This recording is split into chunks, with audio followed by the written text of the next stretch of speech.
Hello my dear friends, मैं Deep Arora, director My Visa Overseas. So timings वही 5 o'clock evening and Friday को, जैसे आपको मालूम होता है कि टाइमिंग्स हमारे कंफर्म्ड होते हैं और सारे वेट करते हैं ख़ास तौर पे वर्ड अपडेट के लिए। सो फर्स्ट ऑफ ऑल मैं सभी को बिलेटेड जो दिवाली हुई है कल, उसकी मैं आपको शुभकामनाएं देता हूँ कि आपकी जो दिवाली है वो बहुत अच्छी तरीके से आपने मनाई होगी और आने वाले जो त्यौहार हैं वो भी आप बहुत ही दिल से प्यार से मनाते रहें।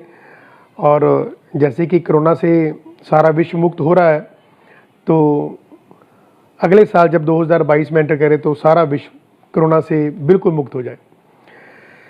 तो जैसे कि मालूम है कि माई वीज़ा ओवरसीज़ लुधियाना से भी ऑपरेट कर रहा है, घुमार मंडी से, और हमारा जो सेकेंड ऑफिस है वो श्री गंगानगर में है, राजस्थान में, जहाँ पर मिस्टर सिकंदर अरोड़ा ऑपरेट कर रहे हैं और आइल्स की क्लासेस वहाँ पर ले रहे हैं।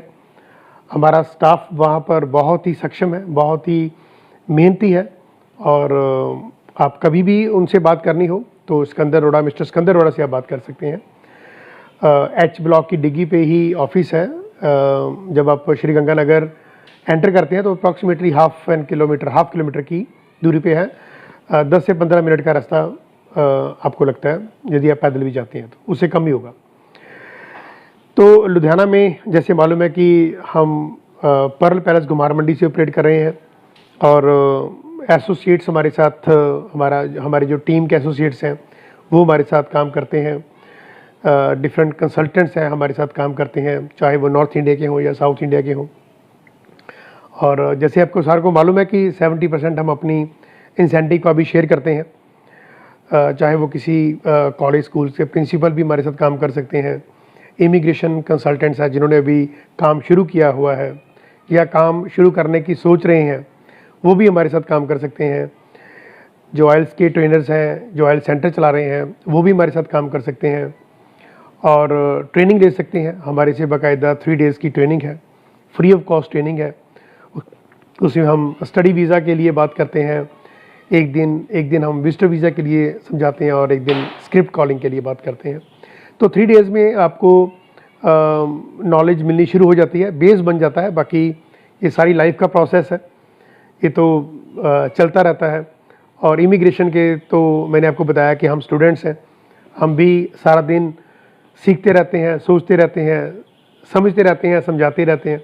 हमारा सिर्फ एक ही मकसद होता है कि जो हमारे व्यूअर्स, हमारे क्लाइंट्स, हमारे फ्रेंड्स हमारे साथ जुड़े हुए हैं, उनको सर्विसेज जो है वो प्रॉपर मिले और उनके साथ किसी भी किस्म का फ्रॉड ना हो जाए, कोई फेक कमिटमेंट ना हो जाए किसी के साथ।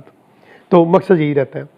तो जैसे कि सभी को मालूम है कि वर्ड अपडेट के लिए पहले 5 मिनट हमने रखे होते हैं और उसके बाद जो टॉपिक्स हम लेंगे वो बहुत ही ब्यूटीफुल टॉपिक है। उनमें से मैं आपको बताना चाहता हूँ कि टॉपिक होंगे, उसमें पीआर की गाइडेंस के बारे में आपको बात करूँगा कि भी जो बेसिक गाइडेंस की होती है पीआर की, जो लोग कहते हैं कि सर ग्रेजुएशन की है, 3 साल का एक्सपीरियंस है, क्या करें, उनके लिए बात करेंगे। फिर बाकी जो लास्ट टाइम हमने डिस्कस किया था कनाडा के लिए, यूके के लिए और ऑस्ट्रेलिया के लिए, उसके बाद जो अब आज बात करेंगे वो न्यूजीलैंड के लिए बात करेंगे और शेंजन जो कंट्रीज़ हैं खुल चुकी हैं स्टडी वीज़ा के लिए, उनके लिए बात करेंगे, इटली के लिए बात करेंगे, सिंगापुर के लिए बात करेंगे। तो टॉपिक आज बहुत ज़बरदस्त है, बहुत इंटरेस्टिंग टॉपिक है। अगले 25 मिनट तक मेरे साथ रहिएगा, तो कोशिश होगी कि आपके मैक्सिमम कॉन्सेप्ट्स जो हैं वो क्लियर हो जाएंगे। तो सबसे पहले वर्ड अपडेट। जैसे ही आपको मालूम है कि अभी जो वर्ल्ड है वो टूरिज़्म के लिए अभी इतना ओपन नहीं हुआ, कुछ कंट्रीज़ ओपन हुई हैं। मैं बताना चाहूँगा कि कौन सी कंट्रीज़ ओपन है, कौन सी कंट्री अभी आप नहीं जा सकते। तो सबसे पहले शुरुआत करते हैं कनाडा के बारे में, क्योंकि कनाडा हर एक ही इंसान का एक ड्रीम डेस्टिनेशन रहा है। ख़ास तौर पे मैं इंडियंस में नॉर्थ इंडियन की बात करूँ, क्योंकि मैं खुद नॉर्थ इंडियन हूँ, मैं पंजाब में रहता हूँ। तो मेरे पास 10 में से 9 कॉल्स जो होती हैं वो कनाडा के लिए आती हैं। तो लोगों का क्रेज़ जो है वो कनाडा के लिए बहुत ज़बरदस्त है और हुए भी क्यों ना, क्योंकि कनाडा ने बहुत बड़ी मात्रा में लोगों को कमिटमेंट दी है कि हम आपको इमिग्रेट कराएंगे। 4 लाख के करीब हर साल लोगों का इमिग्रेशन का जो प्लान है कनाडा की सरकार का, तो वो क्योंकि कोरोना के कारण थोड़ा सा बैकलॉग बढ़ गया, तो आने वाले टाइम में जो मेरी पर्सनल राय है वो मैं यही कह सकता हूँ कि कनाडा का वीज़ा अप्लाई करिए। तो जहाँ पर आप सोचते हो कि आपके 50 to 70% चांस है, वहाँ पर आपके 90 to 95% चांस हो जाएंगे कनाडा का वीज़ा अप्लाई करने के लिए। तो आपका जो अप्रूवल रेट है वो नो डाउट बढ़ेगा, क्योंकि हमने जो डाटाज देखे हैं कनाडा के स्टडी वीज़ा के लिए मैं बात करूं फर्स्ट ऑफ ऑल, तो अप्रॉक्सीमेटली 67% से जो 2019 की बात करें, 2020 में ये 51-52% के करीब में ये डाटा रहा, और अब जो डाटा बढ़ के अप्रॉक्सीमेटली 67% के करीब हो गया, और उम्मीद है कि 2022 में ये 70% को टच करेगा। 70% का मतलब ये होता है कि यदि 1 लाख स्टूडेंट वीज़ा अप्लाई करेंगे तो 70,000 को वीज़ा मिल जाएगा। तो ये एक बहुत बड़ी फिगर होती है, और इसमें आपको सबसे अच्छी बात यह है कि जो मेरे स्टूडेंट्स, जो मेरे viewers Canada study visa apply करना चाहते हैं, तो वो ज़रूर अप्लाई करें। 5.5 एक बैंड में, एक मॉड्यूल में उनके आ जाते हैं, तो दे आर एलिजिबल, तो उनको वर्क परमिट मिल जाता है, वहाँ पर PR के भी चांसेस बन जाते हैं। तो कनाडा स्टडी वीज़ा के लिए पहले भी खुला था, अब भी खुला है, फ्लाइट्स भी ओपन है, तो कनाडा के लिए कोई क्वेश्चन मार्क नहीं है। टूरिज़्म के लिए भी आप कोशिश कर सकते हैं कि जा सकते हैं। विजिटर वीज़ा के लिए कोशिश करिए, टूरिज़्म के लिए अभी रहने दीजिए। जिनका कोई स्पेसिफिक पर्पज़ है कनाडा जाने का, वही अप्लाई कर सकते हैं। तो मेरा मतलब है कि कोई इन्विटेशन मिल जाए तो बहुत अच्छा हो जाएगा। सेकेंड बात करें UK के बारे में, तो UK का भी स्टडी वीज़ा भी ओपन है, और विजिट पे भी आप जा सकते हैं, विजिटर वीज़ा भी ओपन है। तो UK में भी कोई दिक्कत नहीं आई, 7 जुलाई ऑनवर्ड्स अच्छे वीज़ाज आ रहे हैं। और फिर बात करूं शेंजन एरियाज़ की, तो मैक्सिमम शेंजन एरियाज़, जो शेंगन एरिया, जो 26 कंट्रीज़ का एक फ्री वीज़ा बॉर्डर जोन होता है, वो खुला हुआ है, वहाँ पर आप जा सकते हैं। मैंने लास्ट टाइम वीडियो बताया था कि कौन कौन सी पहली 8 कंट्रीज़ है जहाँ पर रिफ्यूज़ल का रेट बहुत कम है, मतलब 5% से मैंने डाउन करके 1.2% वाले भी कंट्रीज़ बताए हैं। उनमें आइसलैंड है, फ्रांस है। तो इन कंट्रीज़ में यदि आप अप्लाई करते हैं तो उनमें आपके चांसेस जो हैं वो रिफ्यूज़ल के कम हो जाते हैं, आपके एक्सेप्टेंस जो है वो ज़्यादा हो जाती है। और मैं साथ में कुछ वीडियो डालता रहता हूँ जहाँ पर मैं बताता हूँ कि मोस्ट विजिटेड कंट्री कौन सी हैं, तो उसे आइडिया हो जाता है कि किन किन कंट्रीज़ में मैक्सिमम वीज़ाज ग्रांट हुए हैं। तो जितनी भी मैं लास्ट 15-20 दिन में या एक महीने में जो मैंने वीडियोस डाली हैं, जिसमें चाहे वो टॉप कॉलेजेस हों, टॉप यूनिवर्सिटीज़ हों, टॉप पासपोर्ट्स हों, टॉप कंट्रीज जो कि वीमेन के लिए बहुत सेफ़ हैं, या जहाँ पर इनकम टैक्स ज़ीरो है, या वो कंट्रीज़ के बारे में बताया कि जो हॉटेस्ट हैं, कोल्डेस्ट हैं।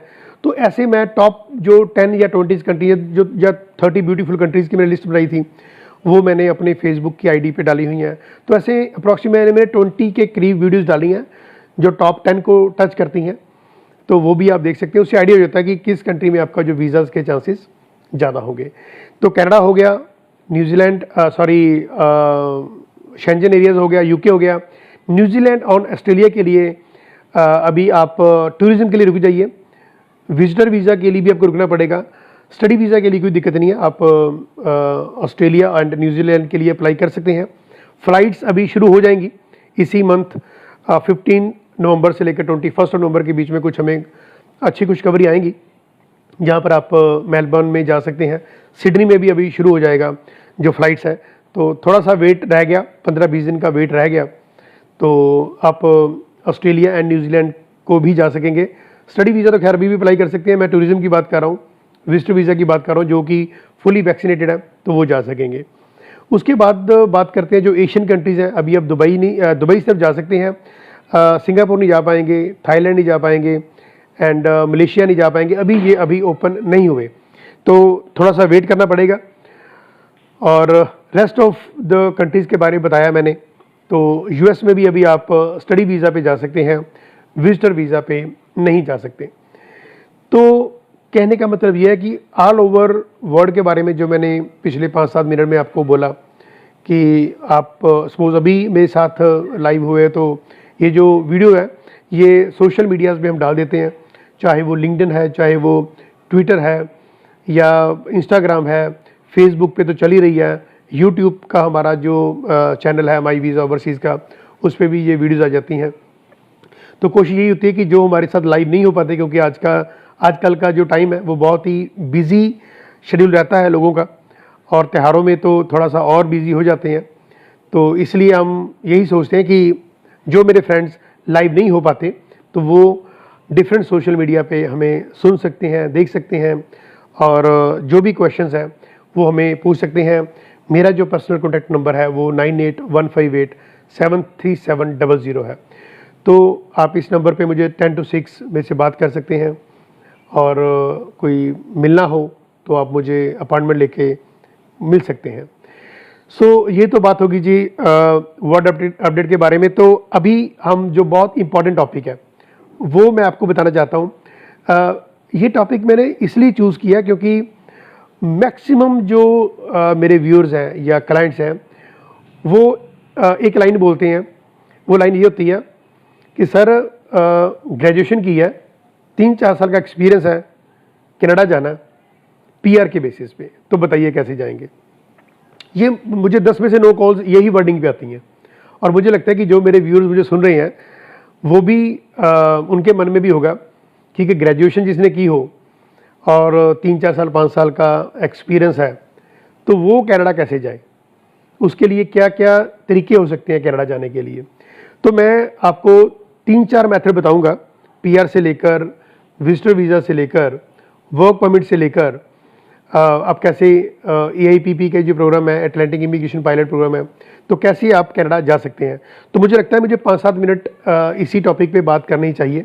उसके बाद फिर जो बाकी रेस्ट टॉपिक्स हैं, जो मैंने इटली के बारे में बात करनी है 2-4 मिनट, या मैंने सिंगापुर के बारे में बात करनी है, या कुछ शेंजन के जो स्टडी वीज़ाज़ के बारे में बात करेंगे। तो टॉपिक आज के बहुत इंटरेस्टिंग है। अगले तकरीबन 18 मिनट हमारे पास है, तो 7-8 मिनट में लगाऊंगा PR के कनाडा के बारे में।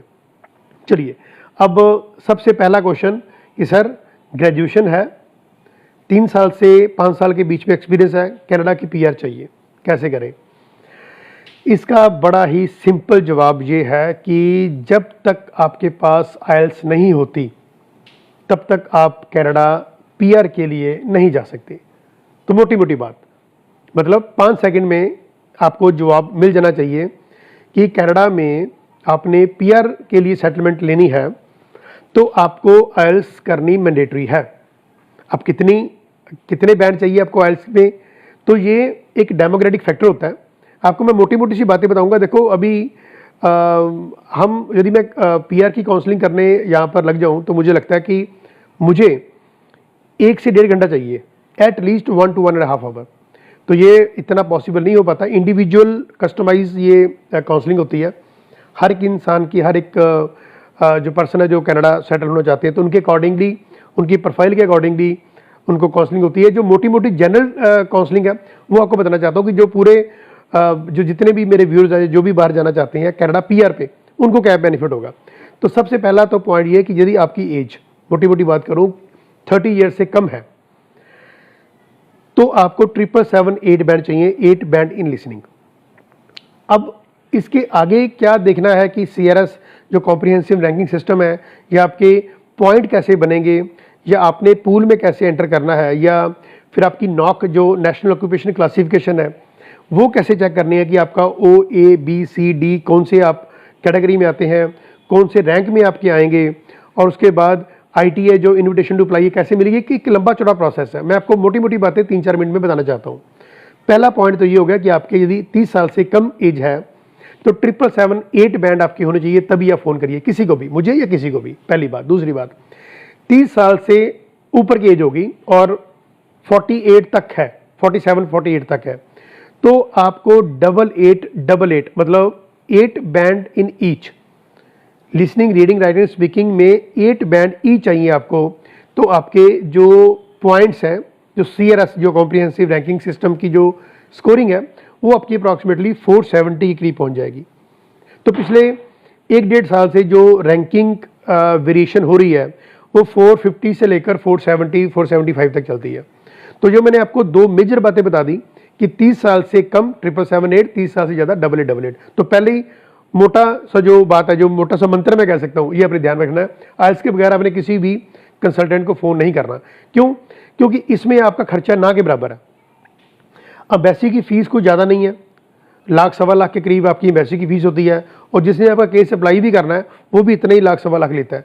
तो कैन यू इमेजिन कि 2.5 से 3 लाख रुपए में अच्छा, जो इंटेलिजेंट हैं, जो सोशल मीडिया पे वीडियोस देखते रहते हैं और कुछ वेल वर्स्ड हैं विद टेक्नोलॉजी, तो वो फ्री ऑफ कॉस्ट भी पीआर की फाइलिंग कर सकते हैं। मेरे कई फ्रेंड्स हैं जिन्होंने पीआर फाइलिंग के लिए किसी भी कंसल्टेंट की हेल्प नहीं ली। तो ये एक बहुत बढ़िया बात हो सकती है। आप लाख से 1.5 से 2 लाख रुपया आप बचा सकते हैं। मतलब मोटी मोटी बात करें कि 2 लाख रुपए में आपकी कनाडा की पीआर हो जाती है, मतलब फ्री के भाव हो गया, ये मैं कहना चाहता हूँ। अब यदि ये नहीं है तो अब एक पर्सन कहता है कि सर मैं ना तो 777-8 ले सकता हूँ, ना मेरे 8888 बैंड आएंगे, तो अब क्या करें? तो फिर क्या होता है कि आपको 6 बैंड ईच तो लेने ही पड़ेंगे कम से कम, ये एलिजिबिलिटी है। 1 साल का आपका एक्सपीरियंस, 6 बैंड ईच, और ग्रेजुएशन 16 साल की ग्रेजुएशन हो तो बड़ी अच्छी बात है। जैसे बीटेक की है, बीएससी नर्सिंग की है, ये 16 साल की होती हैं, या आपने एमबीबीएस भी की हुई है, आगे आपने पीजी या आगे कोर्सेज के लिए भी जाना है, तो ग्रेजुएशन जो है ये 16 साल की मानी जाती है। हाँ, आपने बीबीए की है, बीसीए की है, सिंपल ग्रेजुएशन की है, तो वो 10+2+3 तो 15 साल की मानी जाती है। तो आपकी 16 साल की ग्रेजुएशन हो और 777-8 बैंड हो, तो आपके चांसेस हायर एंड पे रहते हैं यदि आपका 3 साल का एक्सपीरियंस हो। ये तो बड़ी मोटी मोटी सी बात होगी। अब बात करते हैं कि सर यदि हमारे ऐसे बैंड नहीं है तो क्या करेंगे? तो फिर क्या होता है कि हम पहले तो आपकी फाइल डालते हैं, इस पूल में डाल देते हैं एक्सप्रेस एंट्री में। उसके बाद फिर वो कन्वर्ट हो जाती है प्रोविंस नॉमिनी प्रोग्राम में, तो जो पीएनपी प्रोग्राम में वो कन्वर्ट हो जाती है। तो उसमें 6 बैंड ईच भी चलते हैं। हाँ, आपके किसी में 6.5 है, 7 है, 7.5 है, तो ऐसे ओवरऑल आपके मान लो 7.5 आ गए। तो फिर आपको जो एक स्पेसिफाइड प्रोविंस होती है, चाहे वो सस्कैचुअन है, चाहे वो मैनिटोबा है, चाहे अल्बर्टा है, चाहे ब्रिटिश कोलंबिया है या ओंटारियो है, तो ये आपकी जो फाइल है वो पिकअप कर लेते हैं। तो उसके बेसिस पे भी आपको जो पीआर मिल जाती है। तो अगेन वो फ्री ऑफ कॉस्ट है, क्योंकि जब आपको आईटीए मिलती है तो उसके पॉइंट्स हैं वो ऐड होते हैं। तो 50 पॉइंट से लेकर आपके 200 पॉइंट जो आपके मेन पॉइंट में ऐड हो जाते हैं। यदि आपका knock national occupation classification 0A भी है तो उसके अलग पॉइंट ऐड होंगे, CD है तो उसके अलग पॉइंट ऐड होंगे। तो 50 पॉइंट से लेकर 200 पॉइंट आपका ऐड हो जाता है, तो आपको इजीली पीआर मिल जाती है। तो 2 बातें मैंने इकट्ठी कर दी। एक्सप्रेस एंट्री में आप आते हैं, आपके बैंड कम होते हैं, तो आपको पीएनपी में चांसेस मिल जाते हैं। तो ये बातें क्लियर होगी जी। अब बात करते हैं कि यदि मान लो सर ये भी नहीं हो रहा, हमारे तो 6 बैंड भी ईच नहीं आ रहे, कहीं पर 5.5 आ जाते हैं, तो फिर क्या करें? उसके लिए भी तरीका है।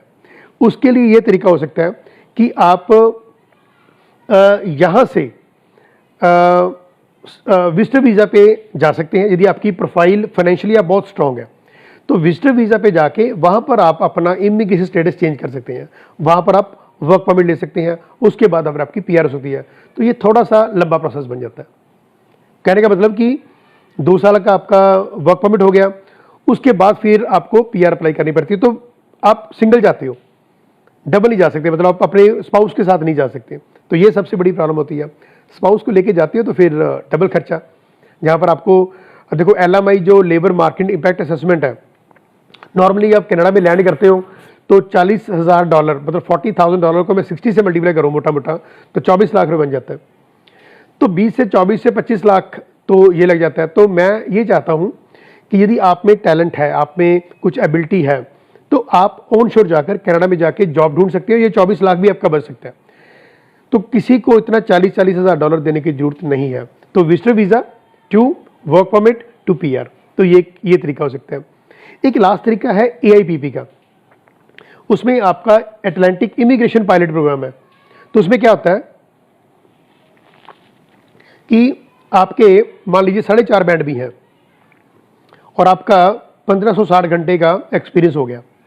सिंपल आपने +2 की हुआ, बट आपका कुछ एक्सपीरियंस है टेक्निकली, जैसे आप प्लम्बर हैं, मैसन्स हैं, आपने कोई वेल्डर का ऐसे के कोर्सेज किए हुए हैं, ITI का चाहे डिप्लोमा ही किया हो, आपका एक्सपीरियंस 10-12 साल का है। तो या तो आपका एजुकेशन हाई हो, एक्सपीरियंस 3 साल का हो, चलेगा, या एजुकेशन लो होगी, एक्सपीरियंस आपका ज़्यादा होना चाहिए। आइदर ऑफ एनीथिंग, मतलब दोनों में से किसी एक चीज़ को चूज़ करते हैं तो आपके पीआर के चांसेस बढ़ जाते हैं। तो मैंने बताया कि आप एक्सप्रेस एंट्री में आते हो, उसमें भी आपका फ्री ऑफ कॉस्ट खर्चा है, कोई ज़्यादा खर्चा कनाडा की गवर्नमेंट ने बहुत नॉमिनल चार्जेस रखे हुए हैं। मतलब आप मान लीजिए कि $3000 में अप्रॉक्सीमेटली $2.25 लाख में आप कनाडा जा सकते हैं पीआर के बेसिस पे। Can you imagine? नहीं होता, 777-8 नहीं आते, 88 नहीं आते तो पीएनपी में कन्वर्ट हो जाएंगे। पीएनपी में भी खर्चा वही सेम है, वो भी फ्री ऑफ कॉस्ट है। कंसल्टेंट की हेल्प लेते हो तो वो अपने मर्जी से जितना ले सकते हैं वो लेंगे, वो आपको देखना पड़ेगा मार्केट में क्या रेट चलता है। सर्विसेज देंगे तो पैसा तो लेंगे आपसे, तो वो भी कुछ ना ज़्यादा नहीं है। हाँ, कुछ कंसल्टेंट हैं जो 5-5, 6 लाख लेते हैं, वो मेरे ख्याल में तो जो मेरी पर्सनल राय है वो अब डिपेंड करता है उनकी क्वालिटी क्या है। इतना पैसा यदि आपको लगता है कि जस्टिफाइड है तो आप दें, अदरवाइज लाख 1.5 लाख रुपया बहुत होता है एक सर्विस चार्जेस। कई लोग तो 50,000 60,000 रुपये में भी आपका जो सर्विसेज आपको दे देते हैं। एनीवेज, सो तो मैंने आपको एक्सप्रेस एंट्री बताया, पीएनपी मैंने बता दिया, उसके बाद मैंने एआईपीपी जो अटलांटिक इमिग्रेशन पायलट प्रोग्राम है, तो ये 4 प्रोविंस के लिए है जैसे नोवा स्कोशिया है या न्यू ब्रंसविक है या प्रिंस एडवर्ड आइलैंड है। तो ऐसे जो 4 कंट्रीज हैं उनके लिए ही आपको ये एआईपीपी का जो अटलांटिक इमिग्रेशन पायलट प्रोग्राम है ये आपको मिलता है। या फिर आपके पास विजिटर वीज़ा है, विजिटर वीज़ा से वर्क परमिट है, या फिर डायरेक्ट यहाँ से वर्क परमिट ले सकते हैं, तो वर्क परमिट से भी आपको पीआर मिल सकती है। तो कहने का मतलब ये है कि वर्क परमिट महंगा बहुत है, इट्स वेरी कॉस्टली। तो और यहाँ पर जो फ्रॉड होते हैं ये भी वर्क परमिट के नाम पे होते हैं कि सर हम आपसे यहीं से ही 25 लाख रुपए लेंगे या 30 लाख रुपए लेंगे तो यहीं से आपको मिल जाएगा। तो यहाँ से वर्क परमिट मिलना बड़ा मुश्किल हो जाता है। यदि एलएमआई आपको अप्रूव हो भी गई, मान लीजिए जो ईएसडीसी डिपार्टमेंट होता है, जो employment social department of development of Canada है, तो वो आपको एलएमआई इशू कर दे, तो क्या गारंटी है कि इंडिया में जो कनाडा की एम्बेसी है वो आपको अप्रूवल दे दे। तो आपका जो इनिशियल अमाउंट है, मान लीजिए आपने 5-7 लाख रुपया इनिशियल दे दिया 25 लाख में, वो तो नॉन रिफंडेबल हो गया, तो वो नुकसान हो सकता है। तो उससे बचिए। तो सिंपल तरीका, या तो 777-8 बैंड लीजिए, 30 साल से कम है, 30 साल से ऊपर हो, 8888 लीजिए, नहीं है तो फिर एआईपीपी आ जाइए, नहीं है तो विजिटर वीज़ा लीजिए। विजिटर वीज़ा में आपका एज फैक्टर करता है काउंट, आपका फिनांस काउंट करता है। नहीं होता तो सबसे अच्छा तो स्टडी वीज़ा तो आपके पास है ही है, उसमें कोई प्रॉब्लम ही नहीं है। चाहे आपकी उम्र 40 साल है, 45 साल है, कोई दिक्कत नहीं है। आप अपना गैप जस्टिफाइड करो कि आपने किया क्या है। मान लो एक लड़की है या एक लड़का है, उसने 21 साल में ग्रेजुएशन की, अब उसकी एज मान लो कि 41 होगी, 20 साल वो किसी बैंक में राइट फ्रॉम बिगिनिंग हायरार्की से शुरू हुए और वो रीजनल हेड हो गए किसी भी कॉर्पोरेट सेक्टर में। बता दें कि हमने एमबीए करने जाना या प्रोजेक्ट मैनेजमेंट करने जाना है, हमारा 20 साल का एक्सपीरियंस है, कोई भी कंट्री वीज़ा देने में ना नहीं करती। हाँ, बशर्ते कि आपकी फिनांस ठीक हो, आपके आइल्स के बैंड ठीक हो, आपका नज़रिया ठीक हो, आपकी सोच ठीक हो, जाने की इंटेंशन प्रॉपर हो, 20 साल का एक्सपीरियंस शो करिए, कोई भी कंट्री आपको वीज़ा रिफ्यूज़ नहीं करेगी। तो कई आपने एडवर्टीजमेंट देखी होगी कि भी 15 साल के बाद के गैप में वीज़ा लग गया, 10 साल के गैप में वीज़ा लग गया। वीज़ा लगता है, बट डिपेंड करता है आप उसको जस्टिफाई कैसे करते हो और कंसल्टेंट आपकी प्रोफाइल को प्रेजेंट कैसे करता है एम्बेसी में। ये चीज़ें आपने देखनी है। उसके बाद बात करते हैं, ये तो मुझे लगता है कि मैंने आपको पीआर के बारे में बता दिया। इसके अलावा भी आपका मान लो कि क्वेश्चन होता है तो मुझसे पूछ लो आप। 9815873700 पे आप फ़ोन करके जो चीज़ें आपके माइंड में है मैंने छोड़ दी, क्योंकि अब व्यूअर्स हैं, क्वेश्चन तो लाखों होंगे दिमाग में, दुनिया भर का कोई भी क्वेश्चन आपके मन में पूछिए, दिल खोल के पूछिए। हमारी कोशिश होती है कि जितनी कि हमें भगवान ने वो बुद्धि दी है तो उसके मुताबिक हम आपको जवाब देंगे। हमें नहीं आता होगा हम सर्च कर लेंगे, अपने जो मेरे सीनियर्स हैं उनसे पूछ लेंगे, तो आपको उसका सही जवाब मिल जाएगा। खैर, पीआर के लिए मुझे लगता है कि मैंने टाइम थोड़ा ज़्यादा ले लिया, अभी 5 मिनट है हमारे पास। तो अभी बात करते हैं ऑस्ट्रेलिया के बारे में। ऑस्ट्रेलिया में मोटी मोटी बात है जी, 12 लाख 13 लाख की फीस होती है, वो अपने पास रखिए। 10 लाख रुपए आपको शो करना 3 महीने पुराना, वो भी अपने पास रखिए। फाइनेंसर के पीछे मत भागिए, 5% के पीछे मत भागिए। ये मेरी पर्सनल राय है, माई वीज़ा की पर्सनल राय है। हम किसी को नहीं कहते कि आप फंड शो करो ना करो, आपने करवाना नहीं करवाना, ये आपने देखना है। बट कोशिश ये करिए कि आप मार्केट से कोई चीज़ लेने जाते हैं तो उतना पैसा आपके जेब में हो। किसी से उधारा मांग के लेके जाओगे तो वो नुकसान हो जाता है। एनीवेज, ऑस्ट्रेलिया के बारे में मैंने पिछले लास्ट एपिसोड में बहुत कुछ बता दिया था। न्यूजीलैंड के बारे में बताना चाहता हूँ कि जैसे कनाडा में GIC है, गारंटेड इन्वेस्टमेंट सर्टिफिकेट है, ऐसे ही आपको न्यूजीलैंड में FTA जो फंड ट्रांसफ़र स्कीम के अंडर आपको 15,000 न्यूजीलैंड डॉलर आपको शो करना पड़ता है, आपको ट्रांसफ़र करना पड़ता है रादर, वो आपके पास जेन्युइन होना चाहिए। फिर 6 मंथ्स पुराना आपको स्टेटमेंट आपकी होनी चाहिए। अब उसके पीछे भी आप भागेंगे फाइनेंसर के पीछे, क्योंकि हैवी अमाउंट शो करनी पड़ती है न्यूजीलैंड में। क्योंकि होता क्या है कि 1 साल की फीस तो आपको एडवांस में शो करनी पड़ेगी न्यूजीलैंड के लिए, FTS भी हो गया, फिर 1 साल की फीस भी होगी, करते करते 25 लाख प्लस का आपकी कॉस्टिंग बन जाती है न्यूजीलैंड जाने के लिए। तो माइंड में 25 लाख रुपये दिमाग रखिए, तभी न्यूजीलैंड का आप सोच रखिए। ऑस्ट्रेलिया जाना हो 22 से 24 लाख दिमाग में रखिए, तभी आप ऑस्ट्रेलिया का अप्लाई करिए। तो इन 2 कंट्रीज़ के बारे में बता दिया मैंने। अब बात करते हैं सिंगापुर के बारे में। 3-3.5 लाख का खर्चा है, तो वो भी वीज़ा लगने के बाद आपने फीस देनी है। वीज़ा लगने के बाद फीस जाती है सिंगापुर की या शेंजन की कुछ एक कंट्रीज़ हैं, या साइप्रस की, UK की, न्यूजीलैंड की, USA की। पहले पैसा मत दीजिए, किसी को मत दीजिए। कोई भी कंसल्टेंट कहता है कि फ़ी वीज़ा लगने के बाद, वो तो कंट्री खुद ही ले रही है, उसमें क्या फ़र्क पड़ता है। तो ये आप चीज़ें ध्यान से चलना आपने। उसके बारे में बात करते हैं। उसके बाद बात करते हैं इटली के बारे में। इटली में हमारे पास कुछ ऐसे प्रोडक्ट हैं जहाँ पर आपको फ़ी देने की ज़रूरत ही नहीं है, वीज़ा लगने के बाद भी फीस देने की ज़रूरत नहीं है। कैन यू इमेजिन, जो मैक्सिमम यूनिवर्सिटीज़ है ना शेंगन एरिया की, 10,000 यूरो से कम किसी भी कंट्री में किसी भी कॉलेज यूनिवर्सिटी की फ़ीस नहीं है, कम नहीं है इससे। तो इटली में हमारे पास पियाज़ा, बोलोग्ना, पीसा, जिनोवा, ये यूनिवर्सिटीज़ हैं, इनमें या मैसीना है, तो इसमें आपकी फ़ी नहीं है। कैन यू इमेजिन, तो हम आपकी पूरा असिस्टेंस करते हैं आपको। तो 156 यूरो फीस, मतलब 15,000 रुपये इंडिया का बनता है। तो इसमें आपकी जो आप जाते हैं, और वो भी ये भी जो अपने 156 यूरो देना, वो भी वहाँ पर जाके देना, इटली में जाके, और वो भी 2 इंस्टॉलमेंट में। और आपको 5200 यूरो भी स्कॉलरशिप मिलनी है। अब मान के चलिए कि 4,60,000 तो आपको स्कॉलरशिप मिल जानी है, जितने साल पढ़ोगे उतनी स्कॉलरशिप है, राइट। तो ये भी बातें मैं आपको बता सकता हूँ। थोड़ा सा एक्सप्लेन करेंगे नेक्स्ट एपिसोड में, 2-3 मिनट रह गए हैं। तो साथ में बात करते हैं शेंजन एरियाज़ के कुछ कंट्रीज़ हैं जहाँ पर मैंने जैसे इटली बताया, ऐसे थोड़ा सा बच जाइए कि कुछ कंट्रीज़ में जो वैसे लातविया है, एस्टोनिया है, लिथुआनिया है, कुछ कंट्रीज़ में कॉलेजेस 20 घंटे का वर्क परमिट नहीं देते। मेरी बात को बड़े ध्यान से सुनिए, 20 घंटे का वर्क परमिट नहीं मिलेगा। जो आपको ये कहते हैं कि बस आप चले जाओ, 3200 यूरो फ़ी है। अब 3200 यूरो फ़ी तो खैर मोटी मोटी 3 लाख बना, पर वहाँ पर आप काम नहीं कर पाओगे। तो वो कंट्री चूज़ करो जहाँ पर 20 आवर्स का आपको वीकली वर्क में मिले, ताकि आप कुछ सर्वाइवल कर पाओ।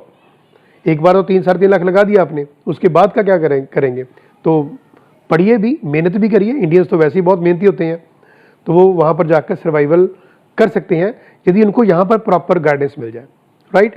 सो मुझे लगता है कि मैंने जो आज का जो टॉपिक था PR का, कनाडा का, वो मैंने काफ़ी कुछ क्लियर किया। उसके बाद मैंने ऑस्ट्रेलिया के बारे में, न्यूजीलैंड के बारे में थोड़ा बताया। सिंगापुर का तो पैसा है ही वीज़ा लगने के बाद है, तो किसी को पैसे देने की ज़रूरत नहीं है। और उसके बाद मैंने आपको इटली बता दिया, फ्री ऑफ कॉस्ट कंट्री है। कई कहते हैं सर जर्मन का वीज़ा लगवा दो, वहाँ फ्री है। वहाँ पर फ्री नहीं है, वहाँ पर आपके 80% मार्क्स चाहिए, 7 बैंड चाहिए, और डच लैंग्वेज चाहिए, B1 A1 A2 B1 B2 level की आपको डच चाहिए। बड़ा कुछ है वहाँ पर, तो बड़ा सोच समझ के चलिए। खैर, सो अभी मुझे आप परमिशन दीजिए कि इस सेशन को वाइंड अप करें।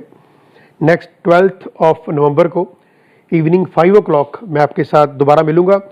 इन टॉपिक्स पे थोड़ी सी और चर्चा करेंगे। जैसे मैंने ऑस्ट्रेलिया, न्यूजीलैंड के बारे में थोड़ा बताया, इटली के बारे में थोड़ा बताया मैंने, तो इसके बारे में थोड़ी सी और चर्चा करेंगे। तो मुझे दीजिए इजाज़त। 12 नवंबर इवनिंग 5 o'clock इन कंट्रीज़ को ज़्यादा एलेबोरेट करेंगे। सो बहुत बहुत शुक्रिया आपका मेरे साथ लाइव होने के लिए। Thank you so much for being with us. Thank you.